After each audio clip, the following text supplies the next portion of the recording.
आदित्य जी, आपने पूछा कि लोग इस चीप डोपामिन से बचें कैसे। एक ही है इसका आंसर बस, और कोई आंसर नहीं हो सकता। आपको कोई भी स्टडी करके एक ही टारगेट रखना है। बार बार मैं जितनी बार इस बात को रिपीट करूंगा ना, उतनी बार शायद दर्शक लोगों को इस बात का महत्व समझ में आए, लेवल्स कितने इंपॉर्टेंट हैं। देखो, मैं एक और चीज बताता हूँ। सिंस साइकोलॉजी की बात हो रही है हमारी, आपको कितने टाइप के ट्रेंड पता है जी? एकदम जेन्युइन रहना, इसमें कोई छोटा बड़ा फील करने की बात नहीं है। मैं दर्शकों से भी यही पूछना चाहता हूँ कि बाजार में कितने तरह के ट्रेंड होते हैं? बुलिश, बेरिश, साइडवेज, 3 तरह के ट्रेंड ही सबको पता है। और इसमें आपके ऐसा नहीं कि आपको कुछ कम मालूम है, बुक्स में भी यही लिखा हुआ है। मैं कहता हूँ 5 तरह के ट्रेंड होते हैं।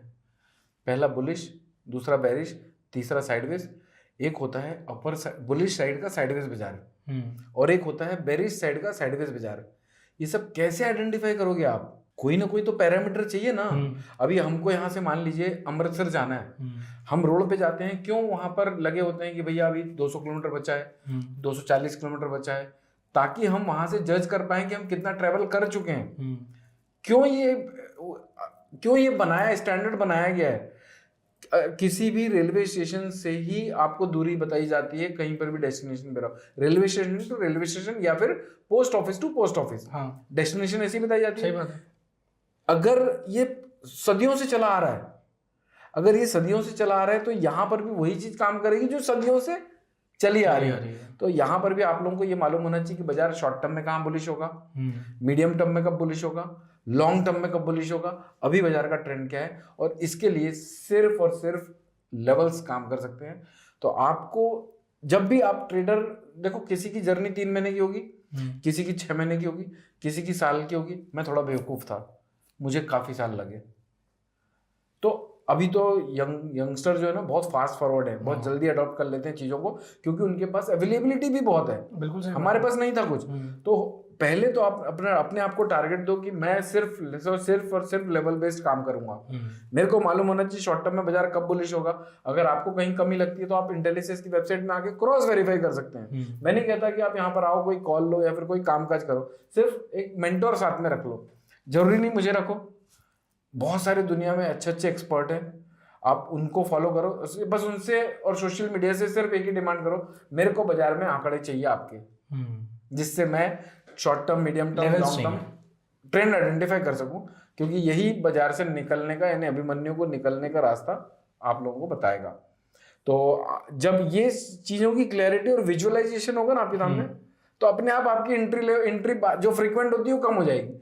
और अगर वो कम हो गई तो आपकी आदतें सुधर जाएगी, आपके डोपामिन रिलीज होना धीरे धीरे लॉन्गर ड्यूरेशन पे शिफ्ट हो जाएंगे, शॉर्टर ड्यूरेशन से। बिल्कुल सही बात। यही एक रास्ता है। और कोई इसके अलावा अगर आपको कोई रास्ता समझता हो तो मुझे कमेंट करके मुझे भी सिखा दो। एक चीज मैं आपसे समझना चाह रहा हूँ, उसमें ये है कि कैपिटल मैनेजमेंट सब बहुत बड़ा रोल प्ले करता है जब हम साइकोलॉजी की बात कर रहे होते हैं, और लोग कैपिटल मैनेजमेंट में सबसे ज्यादा गलती करते हैं। जी, कैपिटल मैनेजमेंट को अगर आप मेरे लिए ब्रेक डाउन करके यहाँ पे समझा सको कि किस तरीके से इंसान को अपना कैपिटल मैनेज करना चाहिए ताकि उसकी साइकोलॉजी डिस्टर्ब ना हो जी, तो एक बार हम ये भी समझते हैं, क्योंकि ये आपके लिए सबसे ज्यादा इंपॉर्टेंट है। सबसे पहले आदित्य जी मैं ये पूछना चाहूंगा कि कैपिटल मैनेजमेंट किस सेक्टर के लिए आप करवाना चाहते हो? यानी जैसे कमोडिटी सेक्टर के लिए, निफ्टी बैंक निफ्टी के लिए, इक्विटीज के लिए, किस सेक्टर के लिए? ऑप्शंस के लिए करवाते हैं, क्योंकि उसी में आज की डेट में ज्यादातर लोग फंसे पड़े हैं।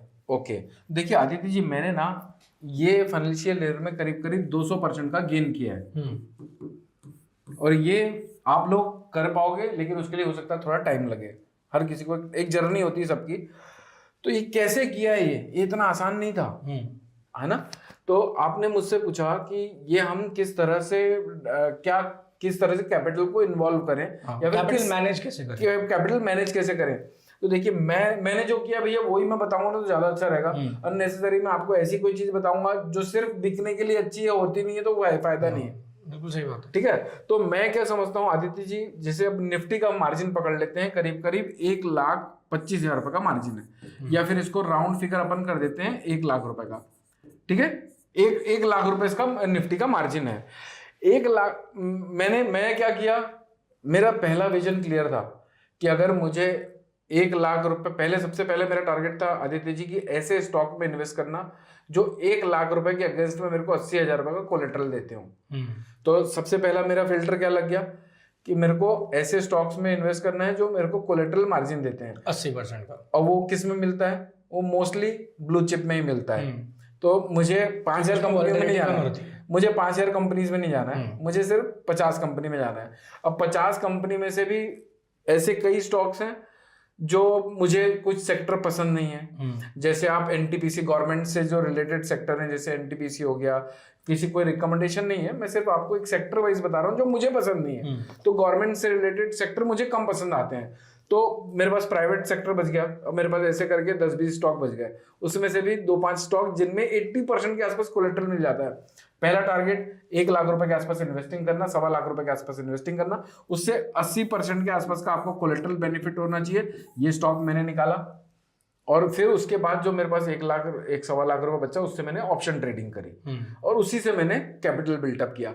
लेकिन अगर आपको अपनी कैपिटल को सिर्फ एलोकेट करना है, इन्वेस्टिंग करना है, तो मेरा ये समझना है कि थोड़ा मैं एग्रेसिव प्लेयर हूँ, यानी थोड़ा मैं एग्रेसिव बाजार को पार्टिसिपेट करता हूँ, तो 50% के आसपास मैं इक्विटी में इन्वेस्टेड रहना पसंद करता हूँ और इनफैक्ट इसको थोड़ा परसेंटेज बढ़ा भी देंगे तो कोई दिक्कत नहीं है। 20% 30% के आसपास आप ETFs में जा सकते हैं, जो आपके निफ्टी 20 हो गया, बैंक 20 हो गया, गोल्ड ETF हो गया, सिल्वर ETF हो गया। 20% के आसपास आप म्यूचुअल फंड में जा सकते हैं, म्यूचुअल फंड में जा सकते हैं। और 10% के आसपास मेरे ख्याल से इमरजेंसी फंड, और इमरजेंसी फंड होना चाहिए आपके पास, या फिर इसको आप FD में भी कन्वर्ट कर सकते हैं, इसको आप कभी भी तोड़ सकते हैं। तो ये एसेट एलोकेशन एक लाइफ में होना चाहिए लोगों की। ये 50% के आसपास आप डायरेक्ट इक्विटी में रहो, डायरेक्ट इक्विटी में रहो और यहाँ पर आप ETF में चले जाओ। ठीक तो है। ये इस तरह से होता है। अब ये जर्नी, पहली कोशिश ये करो कि आप 1.25 लाख रुपए तक इन्वेस्टेड हो जाओ, फिर उसके बाद ऑप्शन ट्रेडिंग में आना चाहिए।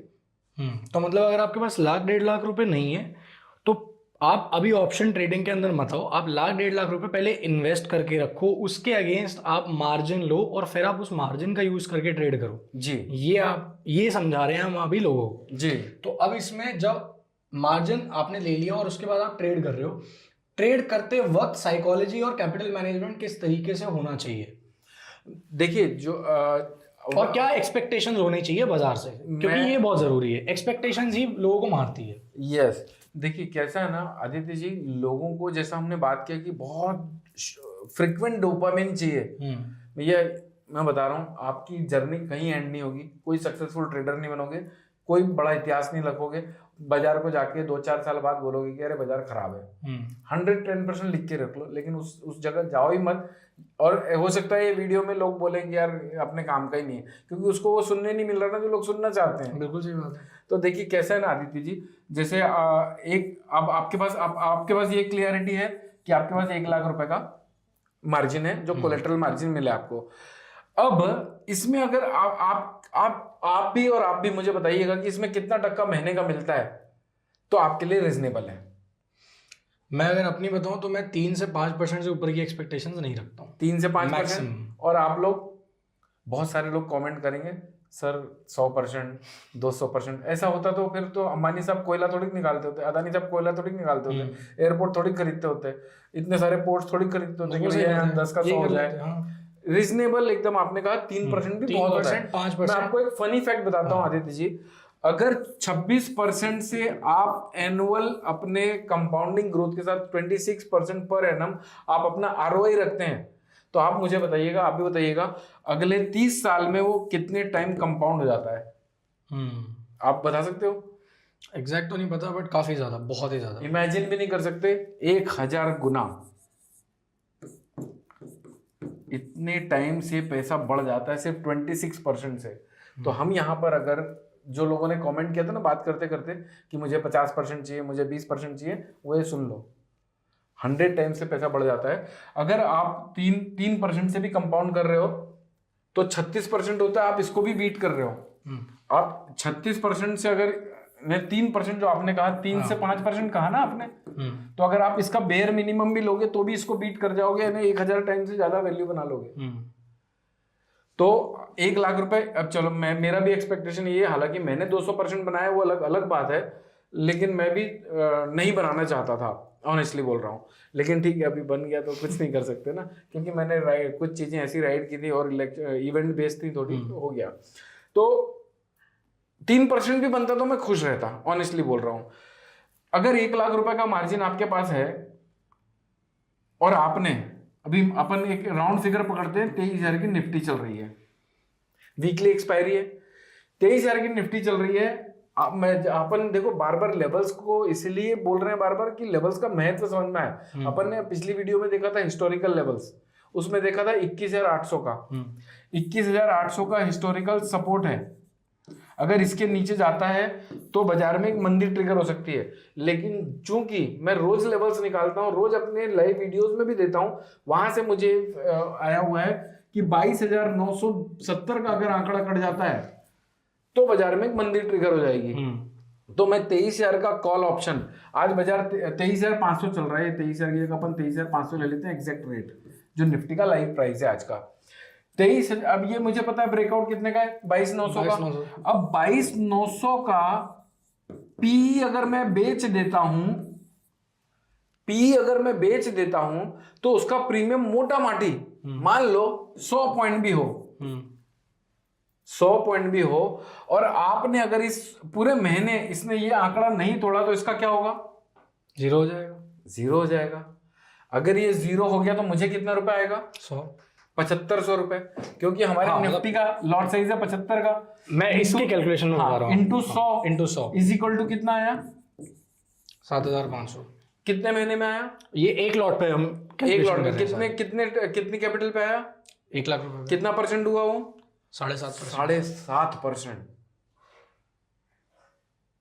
तो आप इस तरह से हर महीने का कुछ ना कुछ अपनी कैपिटल को जनरेट कर सकते हैं। और दोस्तों मैंने क्या किया ना, जो मैं किया आदित्य जी, मैं वही चाहता हूं लोग भी करें। 7,500 रुपए आया, मैं डेली जो अपनी दूसरे बिजनेस से पैसे कमा रहा था वो भी इन्वेस्ट कर रहा था, प्लस ये भी मैंने इन्वेस्ट कर रहा था, जो बचा रहा था वो डाल रहा था मार्केट में, क्योंकि मुझे इंडियन स्टॉक मार्केट में आप लोगों की वजह से ज्यादा भरोसा है। अब बोलोगे आप लोग, आपकी वजह से क्यों बोल रहा हूं मैं, तो आदित्य जी हमारा इंडिया आज की डेट में डेमोग्राफिक डिविडेंड का एडवांटेज उठा रहा है, जो अगले 25 साल तक उठाएगा, और वो डेमोग्राफिक डिविडेंड को कंट्रीब्यूट करने वाले आप यंगस्टर हो। इसको आप एक्सप्लेन कर सकते हो, डेमोग्राफिक डिविडेंड क्या होता है? देखिए आज की डेट में जो भारत के इतिहास में सबसे यंग जनता का रेशो है वो आज है। ये बुढ़े होते होते तक थोड़ा टाइम लगेगा, यानी 15-20 साल लगेगा। तो ये जनरेशन सबसे ज्यादा मेहनती होती है, सबसे ज्यादा प्रोडक्टिव होती है। अगर ये सबसे ज्यादा प्रोडक्टिव होगी तो इसका फायदा किसको होगा, इकोनॉमिक को होगा। यही चीज चाइना कुछ सालों पहले इस फेज से गुजरा था, जब चाइना ने हाईएस्ट ग्रोथ की थी अपनी इकोनॉमिक ग्रोथ। तो इंडिया आज उसी फेज से गुजर रहा है जो अगले 15 से 20 साल चलने वाला है। तो अगर यहां पर मुझे भरोसा है, मुझे 10 साल पहले से पता था कि ये डेमोग्राफिक डिविडेंड का एडवांटेज इंडिया को मिलने वाला है, मैं पहले से इन्वेस्टिंग चालू कर रहा था, और ये अभी भी प्रोसेस चालू है और अगले 15-20 साल चलेगी। तो मैं आप लोगों से भी यही कहूंगा, इंडियन स्टॉक मार्केट से अभी डरने का नहीं। अगर कोई फॉल भी आता है तो बने रहो, जो भी कमा रहे हो अच्छी अच्छी कंपनीज में इन्वेस्ट करते रहो। मैंने इसी प्रोसेस से अपने पोर्टफोलियो को करोड़ों रुपए तक पहुंचाया है। मैं भी कोई भैया ऐसे गोल्डन स्पून सिल्वर स्पून लेके पैदा नहीं हुआ हूँ, middle class lower middle class से पैदा हुआ हूँ। एक प्रोसेस को फॉलो किया, चीजों को समझा, क्या सही है क्या गलत है जाना, और वही चीज आप लोगों को बताना चाहता हूँ कि ये मत करो आप, बाकी चॉइस आपकी यार। बिल्कुल सही बात है। तो पैसा आपका, प्रॉफिट आपका, लॉस आपका, सब आपका। तो अभी हमने यहाँ पे जो चीज डिकोड करी है वो ये है कि आप पहले तो एक्सपेक्टेशंस बहुत ज्यादा मत रखो, रीजनेबल ऑथेंटिक एक्सपेक्टेशंस रखो। ऐसे नहीं कि बिल्कुल ही 100% 200% एक्सपेक्ट करके आप मार्केट से चल रहे हो महीने का। तो पहले तो आप अपनी एक्सपेक्टेशंस रियलिस्टिक रखो। एक्सपेक्टेशंस आप उतनी रखो जितनी एक्चुअली में बाजार से आपको मिल सकती है, उतनी नहीं जितनी आप चाहते हो। दूसरी चीज, अगर आपके पास कैपिटल है तो आप पहले उस कैपिटल को इन्वेस्ट करो, उस पर आपको जो मार्जिन मिल रहा है उस मार्जिन से ट्रेड करो। ये इसमें आप ऑप्शन सेलिंग ही कर सकते हो, बाइंग पॉसिबल नहीं है। और ये लेकिन ये सही तरीका है मार्केट में काम करने का, क्योंकि आपका कैपिटल प्रोटेक्टेड रहेगा। स्टॉक मार्केट ने दिए हुए वरदान है कुछ जो किसी को दिख नहीं रहे हैं, ये वरदान है। कोलेटरल मार्जिन यूज करना वरदान ही हुआ ना। आपको पैसे नहीं लगाने, आपको कैपिटल मिल रही है, आप उसमें ऑप्शन राइटिंग करो। ऑप्शन राइटिंग करना की अपॉर्चुनिटी देना स्टॉक मार्केट ने हमको वो वरदान है। कोलेटरल मार्जिन मिलना ये वरदान है। लेकिन हम सब लोग अभिशाप के पीछे जा रहे हैं, इसलिए लॉसेस कर रहे हैं। ग्रीड, मैंने ना मेरे को इतने फ़ोन आते हैं, अभी तो मैं डायरेक्ट बात कम करता हूँ कंपनीज में, लेकिन मैं पिछले 20 सालों में बहुत सारे अलग अलग माइंडसेट के लोगों के साथ जुड़ा हूँ, बात किया हूँ, समझा हूँ। एक एग्जाम्पल है मेरे पास, आपकी दिल्ली का ही है, मैं काफ़ी टाइम दिल्ली में भी था। एक ना हमारे मुझे किसी ब्रोकर के थ्रू मुझे रेफरेंस में आए थे, वो मैं नाम भी नहीं लूँगा, किसी का ठीक नहीं लगता है। उनके पास एक मुनीम हुआ करता था, उसने अपने सेठ से काफ़ी टाइम से काम कर रहा था। मुनीम उनके पास अकाउंटेंट था कि भाई मेरे को सेठ 5 लाख रुपए की ज़रूरत है, मैं गाँव जा रहा हूँ। वो गाँव गया, उसको किसी ने अपॉर्चुनिटी दिखाया मार्केट की, उसने उस 5 लाख रुपए से ट्रस्ट में, उसकी किस्मत चली, क्या हुआ उसको कुछ आता नहीं था, 1 करोड़ रुपए बना लिए। भाई साहब वो वापस आया दिल्ली, मर्सिडीज में बैठ के आया। सेठ के पास थी अकॉर्ड, सेठ के पास अकॉर्ड थी, ये आया मर्सिडीज में कुछ 2-4 महीने बाद। सेठ देख के यार तो पैसा भी वापस कर रहा है, गाड़ी भी बड़ी ले लिया है, इसका हुआ क्या? तो सेठ ने उससे पूछा कि भाई क्या क्या मसला था, तूने ऐसे नहीं, ये क्या है? उसको मालूम है ईमानदार है, बदमाशी करके पैसा नहीं कमाएगा, उसको मालूम था सेठ को। बोले सेठ ऐसा ऐसा मैंने काम किया, हीरो का जीरो। आप में से बहुत लोग ऐसे इंस्पायर्ड होके मार्केट में आते होंगे। सेठ ने बोला कि चल मेरे को भी ये काम करवा दे यार, कहाँ मैं तो एक गद्दी में बैठ के अपनी एसएससी करा रहा हूँ, तेरे साथ ही काम कर लूँ, तू जैसे बनाया वैसे मैं भी पैसा बना लूंगा। भाई साहब वो मुनीम तो वापस वहीं चला गया जब मुनीम था, लेकिन मुनीम का कोई फर्क नहीं पड़ता था, वो सेठ भी मुनीम तब वो मुझसे मिलने आए थे कि भाई मेरे साथ ऐसे ऐसे इंसिडेंट्स हो गया है, ये चक्करों से मैं बाजार में आ गया था, अब मैं वापस से जो था वो तो बन जाऊं कम से कम। मुनीम तो मुनीम ही रह गया, वो सेठ भी बर्बाद हो गया। तो कहने का मतलब मेरा ये है कि यहाँ पर ना बहुत अननेसेसरी अनरियलिस्टिक एक्सपेक्टेशन लोग लेके बाजार में आ रहे हैं कि कुछ आड़ा टेढ़ा कर जाऊंगा, मजा मौज ही मौज, यानी वो बस पैसा बरस रहा है ऐसे सपने देखकर। गलत है तरीका। जेन्युइनली एक प्रोसेस को फॉलो करो भैया। कोई भी बच्चा आज तक पैदा होने के बाद तुरंत 6 फुट का नहीं हुआ है, धीरे धीरे ही बढ़ा है। कोई भी पौधा आपने ऐसा देखा क्या जो लगा और बड़ा हो गया दूसरे दिन? कभी नहीं हुआ ना। कोई भी चीजें जो भी प्रकृति ने जैसे बनाई है, बस हम प्रकृति को समझ जाएं तो ट्रेडिंग को भी बड़े अच्छे से समझ सकते हैं। Slow and steady wins the race. कई लोग ऐसे फोन करते हैं, अभी 4 दिन पहले ही एक लेडी का मुझे वॉइस नोट आया था, सर मैंने ना करीब 10-15 लोगों को फॉलो करी हूँ, मुझे 4-5 लाख रुपए नुकसान हो गया, मैं अपने हस्बैंड को बता नहीं सकती हूँ, मेरे पास लास्ट का 50,000 रुपये बचा हुआ है, मुझे 4 से 5 महीने में ये 4 से 5 लाख रुपए नहीं बनाई तो मेरे हस्बैंड को पता चल जाएगा, मेरी लाइफ मिसरेबल हो जाएगी, क्या करूं मैं, क्या बताऊं उनको? तो लोगों की एक्सपेक्टेशन नाजायज है। मैं तो उनको कुछ बोल नहीं सकता। IIM से भी रजिस्टर्ड रिसर्च एनालिस्ट, कंपनी से भी रजिस्टर्ड रिसर्च एनालिस्ट है। मैं अगर उनको होप्स दे दूं, नहीं मैडम आप जुड़ जाओ, कर लेंगे अपन काम, आपका लाइसेंस कैंसिल हो जाएगा। लाइसेंस कैंसिल हो जाएगा, लेकिन वो होगा नहीं, मुझे भी मालूम है ना। लेकिन वो किसी और को ऐसे बोलेगी, उसको अरे आ तो जाओ मैडम, काम तो कर लो मैडम। तो लोग अपनी एक्सपेक्टेशन ही गलत रख के आ रहे हैं मार्केट में। तो उनको बेवकूफ बनाने वाले भी मिल जाते हैं, एक ढूंढोगे 100 मिलेंगे। बिल्कुल सही बात है। लेकिन लोगों को भी ये समझना पड़ेगा कि हम क्या सोच के बाजार में जा रहे हैं। रॉकेट साइंस थोड़ी ना है। आज एलन मस्क क्यों है?